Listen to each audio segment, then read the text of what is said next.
大家好，今天我们要谈一个许多人都听说过却不太了解的现象：年纪大了身上为什么会有老人味？即使每天洗澡，为什么还是会有奇怪的味道呢？其实这并不是因为不干净，而是和我们身体的自然老化有关。根据一位具有30年经验的皮肤科医师观察，99%的长者都不知道真正原因。所以今天我们就来揭开这个神秘面纱，找出老人味的来源，并分享如何通过饮食和生活习惯彻底改善这种体味的方法。相信看完影片后，无论您是中高龄朋友，还是关心长辈的家人，都能找到实用又有效的对策。首先，我们要了解什么是所谓的老人味。也许您闻过那种独特的气味，有点像放置许久的油脂味，带有一丝青草枯叶的感觉，令人联想到老旧的书本或衣橱里的味道。有人形容它是油耗味或枯草味，这就是俗称的老人味，一种中高年龄层特有的体味。科学家发现，这种味道的主要来源是一种叫做2壬烯醛的物质。2000年前后，日本的研究人员在分析老年人体味时，首次确认了20壬烯醛的存在。这种物质具有特殊的气味，而年龄越大，皮肤上累积的20壬烯醛通常越多，气味也就越明显。简单来说，老人味并不是汗臭，而是皮肤油脂随着年龄增长所产生的氧化味。那么，这个味道是怎么产生的呢？我们的皮肤表面有皮脂腺，会分泌油脂来保护皮肤。年轻时，皮脂中的成分和年长时有所不同，其中一种成分叫做 Omega-7 不饱和脂肪酸，例如棕榈油酸。在年轻健康的皮肤上，这些油脂虽然也会氧化，但体内有充足的抗氧化物质帮忙中和，减少了异味的生成。然而，随着年龄增加，身体内的抗氧化物质逐渐减少，皮肤的油脂组成都发生变化。当 Omega-7 脂肪酸因氧化作用被分解时，就会生成前面提到的2壬烯醛。2壬烯醛是脂溶性的，具有一种类似油耗的气味，而且皮肤上的常驻细菌也会参与这个过程。细菌分解皮脂氧化后的产物，使得味道更加明显，这就是老人味产生的根本原因。除了化学成分的改变，人体在年龄变化过程中还有其他因素让体味更容易产生。第一是荷尔蒙的影响。年轻时男性荷尔蒙，例如睾固酮，会刺激皮脂腺，使皮脂分泌旺盛，这也是为什么年轻人皮肤容易出油。但年轻人虽然油脂多，却不一定有老人味，因为体内抗氧化机制可以抵消很多氧化产物。到了中年之后，男性的皮脂分泌量仍然不低，加上抗氧化能力下降，氧化作用一增强，就容易累积2壬烯醛。女性方面，年轻时有女性荷尔蒙，例如雌激素的保护，雌激素有抑制皮脂过度分泌和抗氧化的作用，所以年轻女性较少出现这种气味。但女性过了40岁左右，女性荷尔蒙分泌渐渐减少，相对而言，男性荷尔蒙影响变大，也会让皮脂分泌增加。因此，不少女性在更年期前后也开始出现类似的体味变化。所以我们常说老人味不是男性的专利，40岁以后男女都有可能面临这种困扰，只是男性出现几率通常更高更早而已。第二个因素是皮肤新陈代谢和老废角质的累积。人的皮肤细胞不断在更新，我们身上每天都会产生皮屑和老化的角质层。年轻时代屑块，老废角质很自然的脱落，但年纪大了，新陈代谢减慢，如果清洁不当，这些老废角质会堆积在皮肤表面。一旦角质堆积，混合了皮脂和汗水，再加上皮肤表面的细菌作用，也会产生不好的气味。皮肤科医师指出，老废角质本身时间久了会有味道，和油脂的氧化味混在一起，就构成了老人味的一部分。因此，随着年龄增长，我们更需要注意定期将身上的老旧角质清洁掉，否则体味可能会变重。第三，全身代谢机能和健康状况的改变也会影响体味。随着年纪增加，新陈代谢率降低，身体排出废物的效率可能减弱。例如，有人年纪大，容易有便秘或肝肾功能变差，体内代谢物堆积，也可能通过汗腺、呼吸散发出异味。此外，免疫能力下降也会改变皮肤生态，让一些平常被压制的细菌或真菌增生，这些微生物的活动也可能带来气味。举例来说，有些长辈可能有脚气或皮肤感染问题，如果不注意治疗，也会让体味更明显。再者，老年人嗅觉敏感度下降也是一个隐藏因素。老年人的嗅觉灵敏度下降，自己闻不到身上的气味，往往就不会意识到需要改善，导致气味问题持续存在。了解了老人味的来源和年龄带来的变化后，我们来讨论一个很实际的问题：为什么每天洗澡身上还是会有味道？很多人可能都有这种困惑，甚至有些长辈会因此感到自卑或挫折。每天认真清洁，为什么还是敌不过那股怪味呢？关键在于清洁方式和盲点。首先，前面提到二十人硒全是脂溶性的物质，光用清水冲洗是无法有效去除的。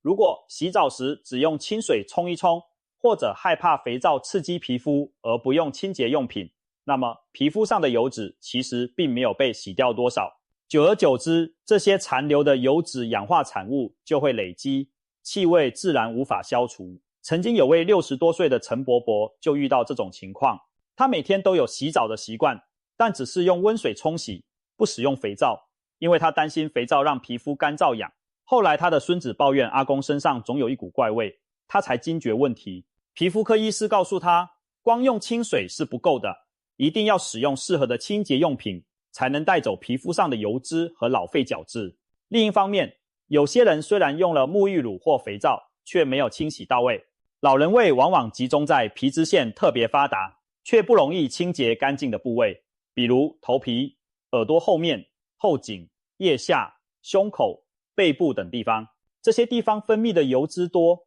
如果洗澡时匆匆带过，或者自己够不着而没洗干净，味道就容易残留在那里。其中头皮是常被忽略的区域，有研究指出，头皮产生的异味可能是身体其他部位的2倍，因为头皮的油脂分泌特别旺盛。如果长辈洗头发的频率不足或清洁不彻底，头皮堆积的油垢会发出明显的老人味。另像耳后、脖子后面这些皱褶区域，很多人洗澡时容易漏掉，要特别注意清洗干净。还有背部，由于自己看不见，也常成为清洁死角。如果可能的话，可以使用长柄的沐浴刷轻轻刷洗背部，或请家人协助清洁。还有一点值得注意，过度清洁其实也是盲点之一。我们强调要用清洁用品洗掉油脂，但并不表示要拼命搓洗到皮肤发红。过度用力摩擦或是使用太强力的清洁剂，会把皮肤的皮脂完全洗掉，甚至破坏皮肤屏障。这么一来，皮肤变得干燥脆弱，反而可能刺激皮脂腺分泌更多油脂来补偿，或者让原本平衡的皮肤菌丛被破坏，结果可能适得其反。因此，清洁时要讲求适度和方法正确。正确的方法是，先将沐浴乳或香皂在手上或海绵上搓出泡沫，再温和的清洗皮肤，而不是直接把肥皂往身上猛擦。洗澡的水温也不要太热，温热的水即可。过烫的水容易带走过多油脂。洗完澡后，可以迅速用柔软的毛巾轻按身体吸干水分，不要用力来回搓擦皮肤。此外，有些长辈可能以为少流汗就不会有味道，因此活动时刻意避免流汗。事实上，完全不流汗反而可能让体味问题更严重。长期缺乏流汗的机会，汗腺功能会退化，汗腺中的老旧废物和代谢产物无法顺利排出，在体内和皮肤累积过久，一旦混合皮脂氧化物，也会产生怪味。因此，流点汗对身体是有益的。我们建议中高龄朋友可以每周进行适度的有氧运动，例如快走、慢跑、太极拳等，让身体微微出汗，或者偶尔泡热水澡、蒸个桑拿，利用热气促进排汗，通过排汗来排出累积在汗腺和皮脂腺中的废物，其实也是在减少臭味分子的来源。当然，流汗后记得尽快清洁身体，并换上干爽的衣物，避免汗液流下来滋生细菌。谈完清洁的部分，我们再来看看饮食与体味的关系。很多人可能不知道，我们吃下肚的东西也会影响身体的气味。皮肤科权威李医师特别提醒，饮食调整是改善体味不可忽视的一环。有一些食物会加重体味。第一大类是高脂肪、高油的饮食，经常吃油腻的红肉、肥肉或高油脂的油炸食物，不但容易让皮脂腺分泌更旺盛，还可能提高体内的氧化压力。摄取过多动物性脂肪的人，他们皮肤油脂中的某些成分比例可能改变，更容易产生不好的气味。此外，吃很多肉类还有一个影响，肉类蛋白质代谢后会产生含氮的废物，如氨，这些物质部分会通过汗腺排出，使汗液带有较重的味道。难怪大家常说肉食主义者体味较重，正是这个道理。第二类要注意的是刺激性强或有特殊气味的食物，例如大蒜、洋葱、咖喱等辛香料，含有含硫化合物。吃完后，这些物质会经由血液循环跑到皮肤和汗腺，再从汗液和呼气中散发出来，造成体味和口气的怪味。还有一些人喜欢喝酒，酗酒也可能导致酒味通过皮肤散发。酒精在体内代谢后会产生乙醛等物质，使人散发出不太好闻的气息。如果长辈本身有慢性病，例如糖尿病患者，饮食若控制不佳，血糖太高时，身体可能出现一种水果般的气味。肾脏病患者体内尿素累积，甚至可能有类似氨水的味道。这些虽然不属于典型的老人味，但也会影响整体的体味感受。因此，保持均衡饮食，控制慢性病，对减少各种异味都很重要。那哪些食物有助于改善体味呢？原则上，清淡而天然的饮食对身体气味比较有利，多摄取蔬菜、水果、全谷类、坚果和鱼肉等食物。蔬菜水果富含维生素 C， 含多种子化素，能增强我们身体的抗氧化能力，减少皮脂被氧化的机会。例如奇异果、橘子、深色绿叶菜、番茄等等，都是维生素和抗氧化物质的良好来源。维生素 E 丰富的坚果，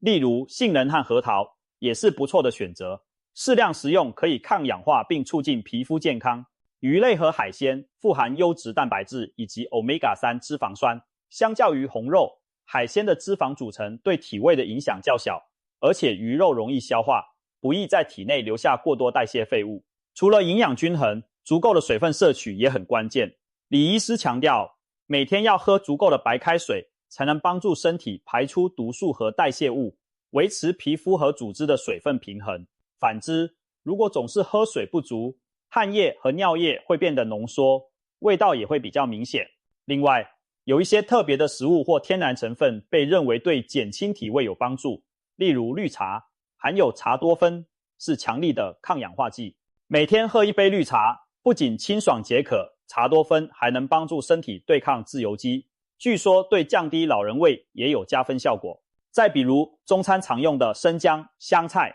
日本料理里的芥末，也就是山葵、梅干等食材，这些都含有某些挥发性成分或抗菌抗氧化物质，适量食用可以帮助体内代谢顺畅，减少异味的产生。当然，这些食物的作用可能有限，但作为日常饮食的一部分，长期下来对体味会有正面影响。相反地，含糖很高的精致甜食、含反式脂肪的加工零食则最好少吃，因为它们容易增加体内发炎和氧化，对体味改善没有好处。接下来是大家最关心的部分，专家分享如何从生活习惯着手彻底除味的方法。总结一位常年研究体味问题的皮肤科专家的建议，我们可以从清洁、衣物、环境、习惯这几个方面来改善。首先是个人清洁习惯，对抗老人味，保持清洁永远是第一步。建议养成每天洗澡2次的习惯，早上起床后简单冲洗一下，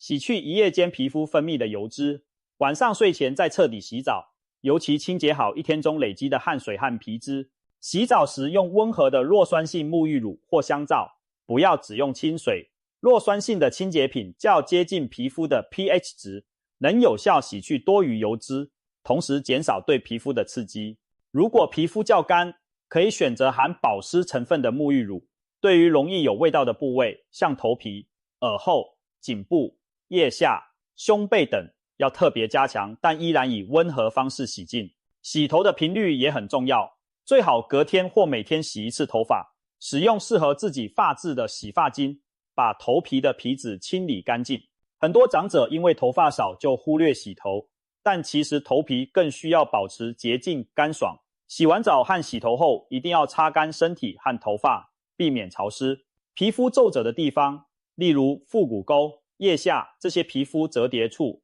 也要完全擦干，因为残留的水分和湿气容易滋生细菌、霉菌，产生异味。进阶的清洁技巧还包括定期去除老废角质，可以每周1次，在洗澡时使用温和的身体磨砂膏或含有低浓度果酸、尿素成分的身体乳，在不戳伤皮肤的前提下去除角质，特别是手肘、膝盖、小腿等角质较厚的部位，以及后背这些平时不易照顾的地方，去角质可以防止角质堆积发臭，但记住不要太频繁，以免刺激皮肤。另有一些针对老人味设计的清洁产品，例如含4酯提取物的香皂、日本研发的抗老化体味沐浴乳等等，传闻4酯中含有单宁，能够中和和去除二、壬、硒、醛。有实验显示4酯皂可以去除大部分老人味分子。虽然这类产品效果因人而异，不一定人人适用，但如果困扰严重，不妨可以尝试看看。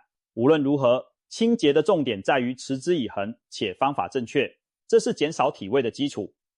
第二方面是衣物清洁与选择。很多人只注意洗澡，却忽视了衣服和寝具其实也会藏匿气味。2酯壬烯醛这种物质很容易粘附在衣服、枕头套、床单上，如果不勤加清洗，衣物纤维里累积了油脂，就算人洗干净穿上去，很快又会被旧味道污染。因此建议长者贴身的衣物一定要天天更换清洗，包括内衣裤、汗衫、袜子等等。外出的衣服回家后也应尽早换掉，不要穿着带汗味或油味的衣服在家继续待着。洗衣服时，可以在洗衣机中加入适量的除菌除臭洗衣精。如果想要天然一点的方式，可以滴几滴柠檬精油或薰衣草精油在洗衣用水中，这些精油可以增加衣物的清新香气，还有轻微的抗菌效果。有些人也会在最后漂洗时加点白醋，白醋有助去除异味并软化衣物纤维。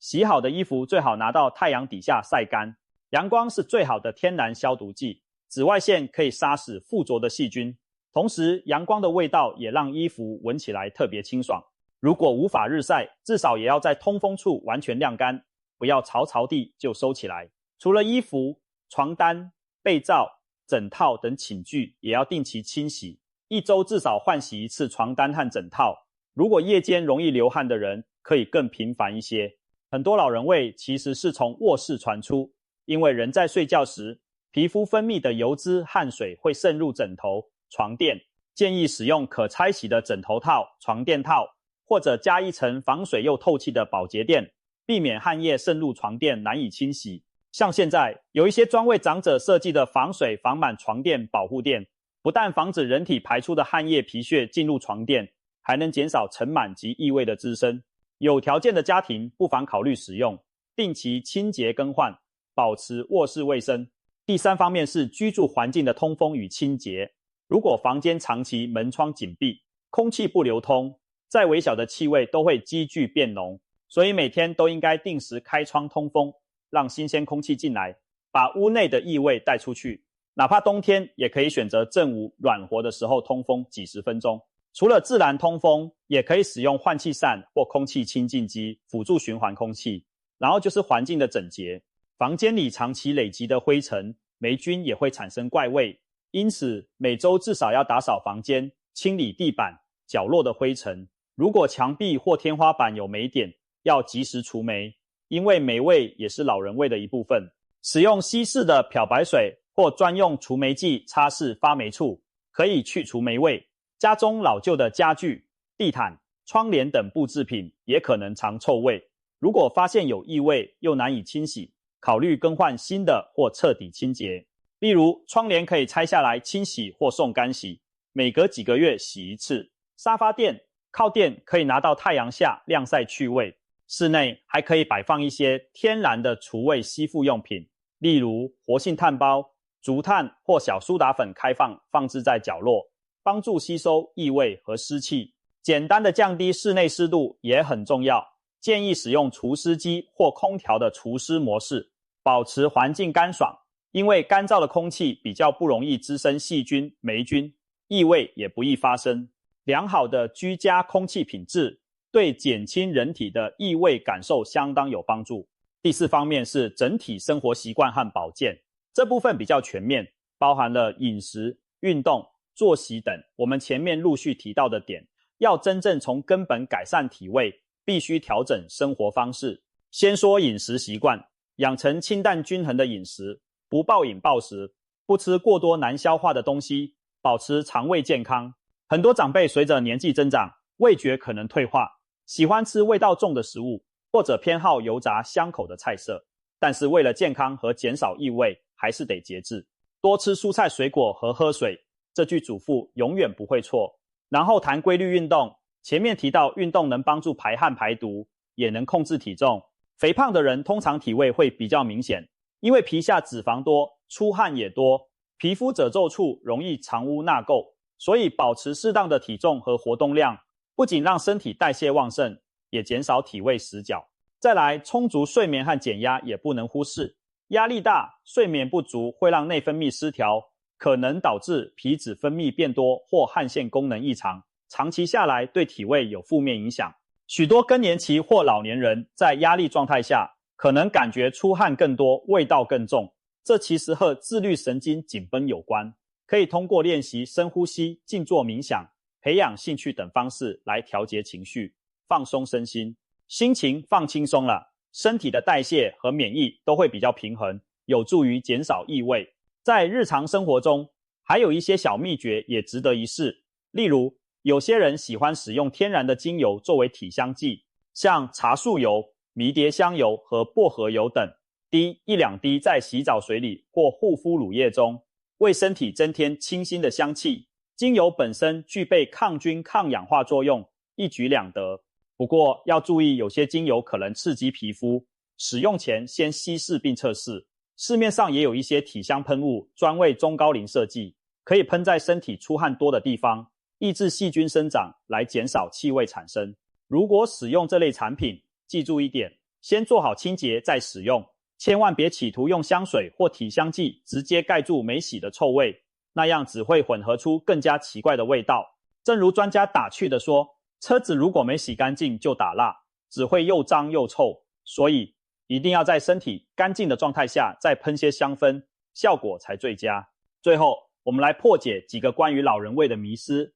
顺便再把重点整理一下。第一个迷思是认为老人味代表老人不卫生、不爱干净，其实并不是如此。正如我们所解释，老人味主要是因为生理老化过程中的自然现象，它不等于这个人邋遢，勤洗澡的人也可能有老人味，这和体内变化有关。我们应该以科学的态度看待它，而不是对长辈投以异样眼光。每个人都会变老，我们迟早也会面对这样的问题。与其排斥，不如主动用正确的方法去理解它、改善它，这才是最理智的做法。第二个迷思是以为只有超过某个年纪才会有老人味。实际上，老人味的出现没有硬性规定几岁，只是随年龄增加，几率变高。有些人保养得宜，到50-60岁也几乎没有明显体味，但也有些人才40出头就开始散发出淡淡的嘉龄气息。如果及早注意生活习惯，40岁后是可以把这个问题控制在萌芽阶段的。所以中年人千万别掉以轻心，提前做好预防，胜于事后补救。第三个迷思是觉得狂擦香水就能掩盖老人味，这点前面也提到了，单靠香水不仅无法根治，而且可能让气味更复杂难闻。真正有效的是调整生活习惯，均衡饮食，充足水分，规律运动，认真清洁，勤换衣物，通风环境。当你从内而外都照顾好了，身上的味道自然就淡了，甚至没有了。总结来说，所谓的老人味其实是人体随着年龄增长所反映出的自然现象，它的产生涉及皮肤、油脂的氧化、荷尔蒙的改变、新陈代谢的变慢等多种因素。每天洗澡还有味道，多半是清洁方式出了问题，或者没有注意到生活中隐藏的死角。然而，只要找对方法，我们完全可以大幅减轻甚至消除这股气味。回顾一下，改善老人味的关键可以总结为6个字：清洁、饮食、习惯。清洁要到位，讲求方法；饮食要清淡，多抗氧化，习惯要健康，规律运动和保持通风，不需要昂贵的产品，从日常的小细节做起，就能看见改变。希望今天分享的内容让您对老人味有了深入的了解，也提供了一套可行的解决方案，让我们一起打破迷思，拒绝难闻体味，迎接一个清新自信的中老年生活。